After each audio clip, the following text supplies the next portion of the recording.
pessoal! Vamos resolver esse exercício pelo método Lei das Malhas. Então, para resolver, a primeira coisa que devemos fazer é definir as malhas. Então, nós definimos malha 1 e esse como malha 2. A segunda é adotar o sentido das correntes. Então, para a malha 1, nós adotamos o sentido horário e para a malha 2 também adotamos o sentido horário. E a terceira coisa é equacionar as malhas. Para equacionar as malhas, vale lembrar que a lei de Kirchhoff para as malhas afirma a soma das tensões e uma malha é sempre zero. Então, desta forma, nós vamos equacionar e igualar as equações a zero. Então, nós temos aqui a fonte, o valor da fonte, VRI menos VRI. Por que menos?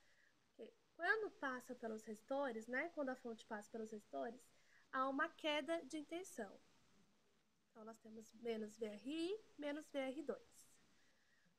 Vamos substituir. Aqui em VRI, nós temos que a lei de Ohm afirma V é igual a resistência vezes a corrente nesse resistor. Então, nós temos o resistor R1, que nesse caso vale 1, vezes a corrente que passa nesse circuito, nessa malha que nós definimos, né? Como corrente 1. Então, menos R2 vezes I1, que é a corrente que está. Porém, o 2, ele também passa pela corrente da malha 2, né? A malha 2 também passa aqui pelo resistor. Então, nós damos primeiro a corrente do sentido da malha, né? Que nós estamos fazendo, menos a corrente da malha 2. Vamos substituir os valores. Então, a fonte vale 10.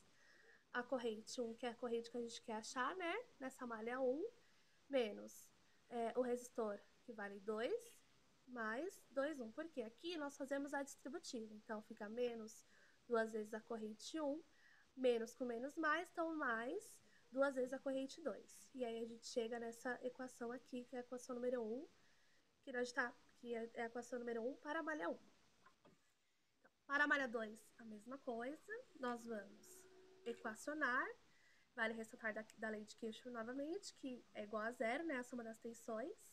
Então, nós vamos igualar igual a zero. Aqui nós temos a fonte, que nesse caso vale 5, menos o resistor, que nesse caso vale 3, vezes a corrente 2, que é a corrente que passa nessa malha, menos o resistor 2, vezes. Então, nesse caso, que a gente vai fazer a corrente 2, que é a corrente da malha que nós estamos analisando, menos a corrente 1, que é a malha da corrente 1.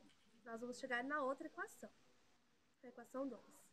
Então, somando as duas equações, para a gente tentar achar uma das duas incógnitas, né? Uma das duas correntes, na malha 1, eu multipliquei por 2, e na malha 2, eu multipliquei por 3. Sendo assim, eu vou o quê? Eu vou igualar esses dois e vou subtrair. Então, os dois vão ficar zero. Aí eu vou achar o valor da corrente 2, que nesse caso deu 3,2 amperes. Então, na malha 2, nós temos a corrente de 3,2 amperes. Para a malha 1, nós vamos substituir o valor. Eu estou substituindo o valor na equação 2 que nós achamos. Então, substituindo e já adotando I2 como 3,2 amperes, que foi o valor que nós achamos, nós chegamos à conclusão que a corrente 1 é igual a 5,5 amperes, que é a corrente que atua nessa malha.